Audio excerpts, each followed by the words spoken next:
everyone loves hearing about the first deal. So can we just dive into that first deal a little bit? Oh man. First deal. This is a fun story I don't really like to tell. So here we are, you know, I'm walking around in the war zone in Winnipeg dropping off these letters. Brutal, man. Brutal. I saw like cops like breaking down doors, and ambulances coming by. I'm pretty sure I heard gunfire once while we were walking the streets dropping off yellow letters. Well, in that house, I broke every possible rule you can. Oh yeah. Every rule you can. We painted the walls. Yeah, it was brutal. It was brutal. And we still walked away with money. This is it. This is what you're doing for the rest of your life. You're not going back to working for someone else. You're going to create opportunity and just, you know, essentially hunt what you can get. What is up, you guys? Matt McKeever here in Winnipeg, and we're sitting down today with James Dimitri. And so James is a flipper here in Winnipeg, and so you actually got started like 3 years ago, you were saying? Yes. So I'd love to just kind of dive into your backstory. So how did real estate originally get on your radar? Why did you decide it was right for you? Just kind of walk us through that story. So 3 years ago, my son was born. Okay. A little more than 3 years ago. And what ended up happening is I worked for Manitoba Hydro as an inspector doing essentially energy audits. Okay. And so I had a kid on the way, and I'm going and working for, you know, this big utility, and I was meeting people, landlords who were buying a lot of houses and doing it consistently, and I'd see them over the course of, you know, half a year, maybe 3 or 4 times at their properties that they're trying to upgrade. And I would always ask, like, how did you get into this? Like, what is it you're doing? You know, how, like, what is it? What is this? How can I get my teeth into this? What can I do to do it? So after asking enough questions, I finally got an answer, which was, you know, go to this thing where you meet Stefan Arnio. Okay. Yeah. Right. And Stefan Arnio introduced me to real estate investing and flipping and raising capital, negotiating, selling, marketing. And I took my first coaching package with him. Now, my background is as a home inspector, as an energy evaluator, and I have a degree in architecture, which I don't use. And I've always been focused on how do I make something better. I've really enjoyed doing renovations and things like that, and I have a lot of background doing them. So when I met Stefan, he totally flipped my way of thinking, where, you know, you're swinging a hammer, you're doing all these things. Well, now that we're, you know, 50 plus deals since I started 3 years ago, I can't swing a hammer. I just don't have enough time. And I make time for my family, and I make time for my employees, and I make time for my contractors and to see valuable projects. Like, we're closing on one on Friday that's you know, a 2,000 square foot 1950s 2-story in a nice area of town. And man, I gotta tell you, like, I'm not gonna be doing anything to that deal. Yeah. So I met Stefan, he introduced me to the world. I did my first deal with him. And then since then, I've just been pushing through. We did 6 the first year, second year we did 16, last year we did 26. And then to go from the 6 deals that I did, I took a coaching program again with him, which was a full year. And that really opened my eyes up to how this business actually operates and how you create a funnel, an actual pipeline of bringing in money and deals and contractors. And I've had a lot of success with it. I've had a lot of fun with it. There's been times where I've been very frustrated, you know, as you can imagine. And so that's the backstory as to how I got into it. Do you mind, maybe everyone loves hearing about the first deal. So can we just dive into that first deal a little bit? Oh man. First deal. You know, it's funny. I actually just watched the video of Stefan and I walking through that piece of junk house. Yeah. So first deal. All right. So here we go. I started coaching with Stefan, and he told me to put out about 2,000 yellow letters. Okay, and so for the audience that maybe isn't familiar, and breaking down, what's a yellow letter? So yellow letter is, hi, I'm James Dimitri. I'm looking to buy your house cash. It's in a little envelope. It has their name on it, their address. You know, sometimes we put a little sticker on it and we drop it off in their mailbox so that they can see it and say, hey, I'm in desperate need of selling this house. I wanna sell it to you. So here we are, you know, I'm walking around in the war zone in Winnipeg dropping off these letters, and oh man, I think I dropped off about 2,500 in that neighborhood. It's a neighborhood called 4A and 4C. Brutal, man. Brutal. I saw like cops like breaking down doors and yeah, like the whole kit, ambulances coming by. I'm pretty sure I heard gunfire once while we were walking the streets dropping off yellow letters. And I dropped my yellow letters at this house on Polson, and it's in the north end of town. It's not in the core. It's in a nicer side. And I get a call from a property manager. And he says, hey, this house is for sale. The owner is looking to sell. It's currently a crack house. And they want to get rid of it now. I said, okay. So I meet the property manager. I find out later that another realtor that I knew actually had it as a pocket listing. Oh, okay. And so he was kind of involved as well. And interestingly enough, there's another investor who was interested in it. So what ended up happening is after about 3 weeks of constant negotiation, nothing was happening. Nothing was moving. No one wanted to sell. No one wanted to buy. And I'm like, I want this house so bad. I want this house so bad. So I finally said, screw it. I'm going to call the property manager. I'm going to get the direct number of the owner who lives in Vancouver and his wife lives in Arizona. It's kind of a weird situation. They need both of their approvals. Eventually I got the deal. Now here's the interesting thing about that area of town. You've got houses that are built 100 years ago. So the house that I bought had a boiler in it. Oh, okay. It had a crawl space. It had a ton of shifting. And the only good thing about it is that 9-foot ceilings. That was the only good thing. And I went in there and we had a model of a house. You've seen my model. It's brown floor, white wall, white cabinets, white Cecina stone. You know, we're doing granite or we're doing quartz, something nice, right? And then the bathroom's all white. Like it's all tickety-boo. We got a little model here that fits. People like it. Well, in that house, I broke every possible rule you can. Oh, yeah. Every rule you can. We painted the walls yellow. We had like gray flooring. I got a custom kitchen made from a Hutterite colony. We put in black granite in a house that we sold for like $143,000. And I did everything wrong on that deal. I hired a contractor I had to fire. And it was a struggle. It was a big struggle. It took about 6 months from possession to selling it, and we raised about half the money in cash and then did half the money as hard money. And the lesson that I learned from that project is when you're doing your first deal, when you're doing whatever it is you're doing, it's always better to go through the hell the first time. And like I was in that house painting the walls, like it was that bad. And we redid all the electrical in that house, and we changed out all the windows. We put in new flooring. We put in new drywall. We changed the location of bedrooms. You guys can actually find it on Stefan's feed. I can't remember what the title is, but yeah, it was brutal. It was brutal. And we still walked away with money. And the funny thing is that people that I know that had a really good experience on their first ones never really did it again. The ones that struggled and really had to work for their money, that earned it, they go on and they do a lot more, which is interesting because I'm finding that with my students too, that they're very afraid to do things. But if they work through the fear and it's hard, then the chances of them doing the next one are much higher. Yeah, that's really interesting. So I'd like to take a step back. So the first property, it sounds like, was in like a legit war zone type neighborhood. Almost. It was almost in the war. It was on the fringes. So what did friends and family think when you were going out doing these yellow letter campaigns, when you said, hey, I just bought a property in this neighborhood? Were people supportive? Did they think you were crazy? What all came from that?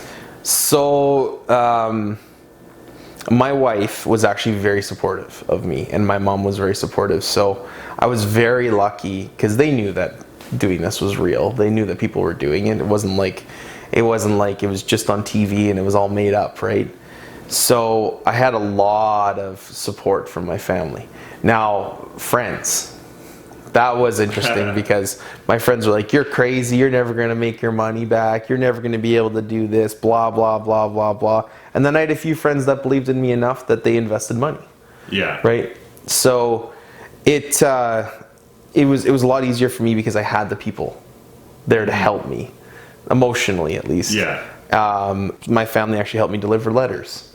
Oh, did they? Yeah, because I had a quota I had to meet, so we would all go out and we would all do it. I just love sharing with the audience kind of people's experience, because a lot of people, when they first get into real estate investing, people are like, you paid what for a course, or you're paying what for coaching, and they often jump to conclusions and think that you're being scammed, or you've bitten off more than you can chew. Or often what we also come across is someone that became an accidental flipper or landlord, where like they didn't buy the property planning to have a business in place. They bought the property and then decided to try and make it a business. And those are usually the people that actually kind of fall victim to, like, you know, losing their shirt, losing money on the deal, and walking away with a really bad taste of what real estate investing could be. So I agree with you. Like, the one thing that I took away from the whole experience is if we didn't buy it as well as we did, I would have lost my shirt. Yeah, for sure. But we bought it so well, and you know, learned a lot of interesting things when it comes to borrowing money from higher level people. That you know, we did the one thing that you can't screw up, and that was we bought it super low. We bought it at 50 cents on the dollar, right? And then renovated it to 70 cents on the dollar, and we sold it at a discount, and we still made money. And that was the one thing I really liked about the coaching in and of itself, because you're right, people do walk into it thinking, oh yeah, they're gonna make tons of money. I actually have a friend who bought a house just by the hospital, which is a really nice area downtown, and I passed on the deal. He bought it, did all the work himself, brought all the money himself, and he only made $10,000 on a $300,000 sell. Yeah, and that was with paying himself for the money. And so I agree with you. Like, when I was getting into this as a coaching student, I wanted to know that I was doing it right. And that's the one thing that I think everybody should learn from, is try to find someone that's doing what you want to do, figure out a way to pay them and teach you to do it. Yeah, 100%. I agree. Like, reinventing the wheel when you don't need to, right? Like, learning from the school of hard knocks. If that's the only school, is fine, but like, there's a lot of alternatives these days. So that first property, that first flip, I'm assuming you were still working your full-time job at the time? Yes. Or yes. Walk us through kind of, when did you make the transition to becoming a full-time investor? And then how did you make that leap with the friends and family thing? Well, okay. That's this is a fun story I don't really like to tell. But sure.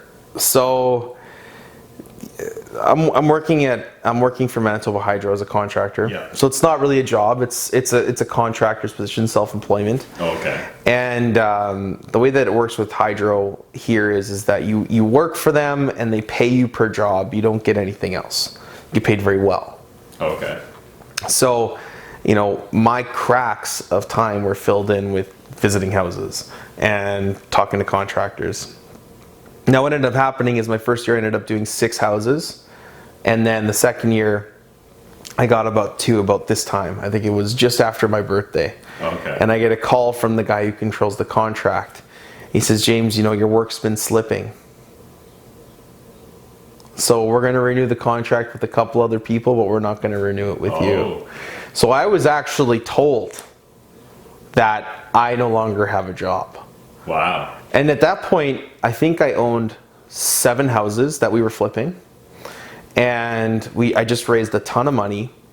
And I was literally at the cusp of where it made more sense for me to be working 4 hours a day in my real estate business than spending 10 hours a day working in the actual job.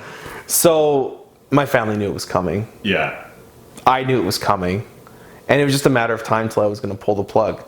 So from the day that I started real estate investing at Polson, where that first deal was, to the day that they let me go was about a year and 3 months.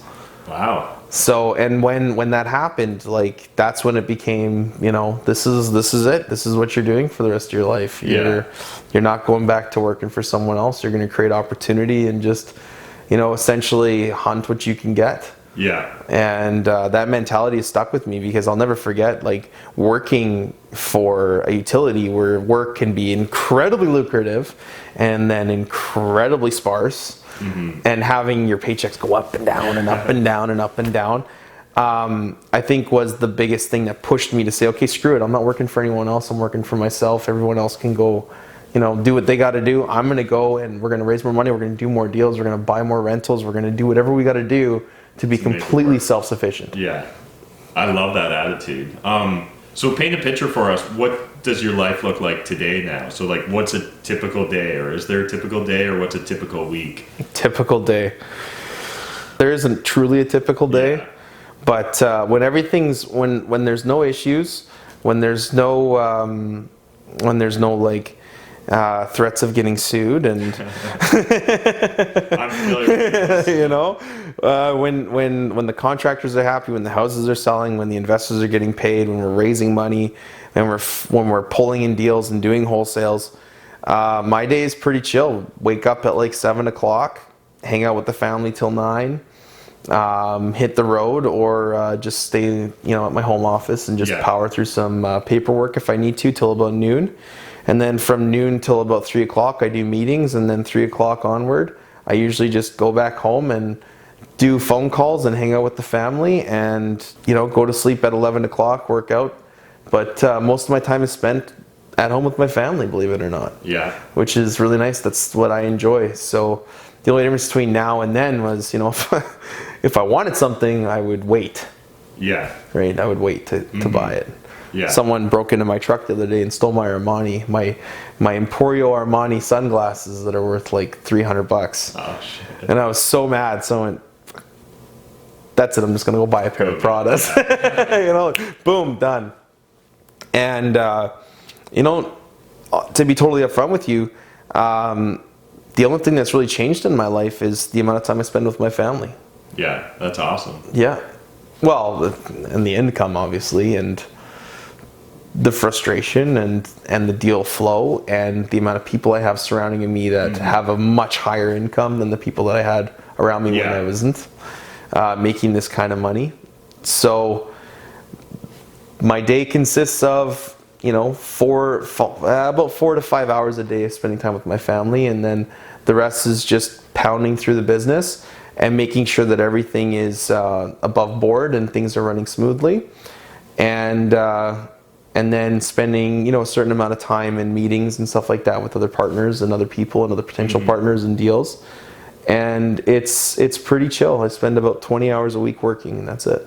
That's awesome. I love it. So I'm guessing that you're a big goal setter. Like, I don't think that you do 6 and then, was it 12 and then 20? 6, then 16, then 26. Yeah. So that just doesn't happen by accident. So did you set goals for this year, for 2019? And if so, do you mind sharing? No, not at all.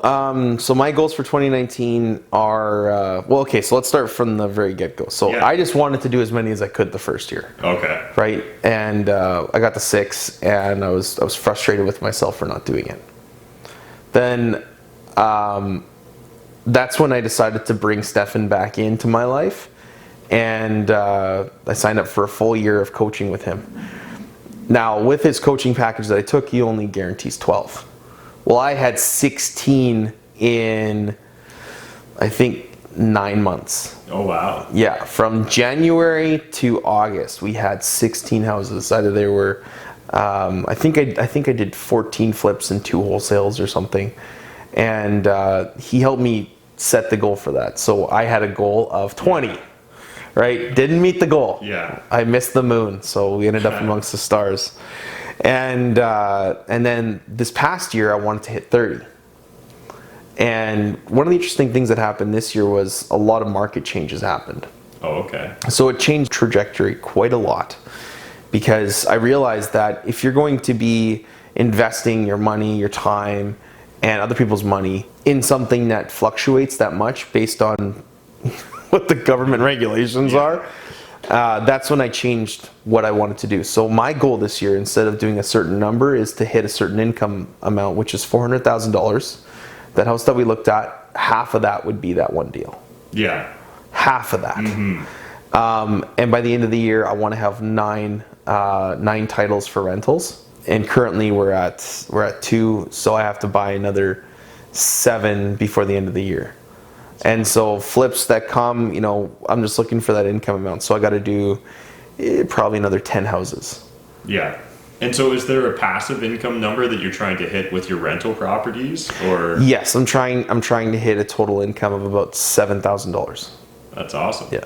And so will those all be single family rentals or get into multifamilies? I'd like to get into multifamilies. The only challenge that I have is I don't have enough knowledge right now in multifamilies because I don't have one. Yeah. And it's one of those things where you kind of got to do a trial by fire here in Winnipeg because you hear different stories across the board, which is interesting. But yeah, I would like to have 7 titles. What that looks like and what that is, if it's triplexes or duplexes, that would be fantastic. But as long as I hit that 7,000 passive a month, just in rentals. Yeah, that's amazing. I'm sure that there's lots of the audience that they aspire to that. So any tips or suggestions before we wrap up this interview? Just my audience is a lot of younger people. They're motivated, but a lot of them are still kind of stuck in that analysis paralysis where right now they're just consuming a lot of content, but they haven't actually dipped their toes into, buying a property. Any tips or suggestions that you could provide? Well, like I said before, find someone that's doing what you want to do and pay them a large amount of money to do it, because the way that you're wired to think and the way that we're wired to think now is completely different. When I want something, I go and get it, right? I wanted this house, I bought this house, I figured out the rental, we went way over budget, and then I sold it for $50,000 over ARV. Would I have done that if I didn't have someone standing beside me or behind me saying, go get more, do more, buy more? And the interesting thing that I find with most people is they're too concerned with saving money instead of going and creating money. Yeah. They're too interested in conserving instead of acting. And so how do you get out of that mindset? How do you get out of that, I have to stay in my shell? Yeah. Right? Sometimes you need some help. And getting that help is the best money you'll ever spend in your life. I know I've spent I think I've spent close to $100,000 in coaching, and thinking about that is kind of, wow, okay. Yeah. But the more you spend, the more you get. Yeah. You look at it just as investing in yourself. Exactly. I mean, the return on any investment on yourself is about 300%. Right? So that would be my biggest thing. Just do it. Just take the dive. Yeah. Because if you find someone that's doing what you want to do successfully, and you're stuck on, is this real? Is this going to actually work? Is this McDonald's franchise going to pay me back in 5 years? Well, the stats say yes. Yeah. Right? Is paying money for a coach actually going to get me where I want to go? Well, I have a life coach right now who's helped me understand a lot about myself and push through a lot of barriers. And now we're doing deals in the $1 million range. And before we were doing deals in like the $100,000 to $200,000 to $300,000 range. Yeah. So, I mean, the value in having someone help you get through your challenges, the value in doing the actions and getting the result are worth it 100%. Yeah. 100%. That's amazing. Thank you so much for taking the time to do this interview. If people want to reach out, what's the best way for them to get in contact? You guys can get a hold of me through jamesdimitri.com, kingsleywallace.com. You can check us out on Facebook through Kingsley Wallace, and then you can reach out to get our Instagram page. Other than that, guys, just DM me through that. I'm James Dimitri. Awesome. Yeah. Well, if you guys enjoyed this video, smash that like button. Hit the subscribe button if you're new to my channel. And otherwise, until next time, remember, making money is a team sport. There's more than enough money in this world for us to all make it. But if you're not saving it, what's the point? Thanks, guys.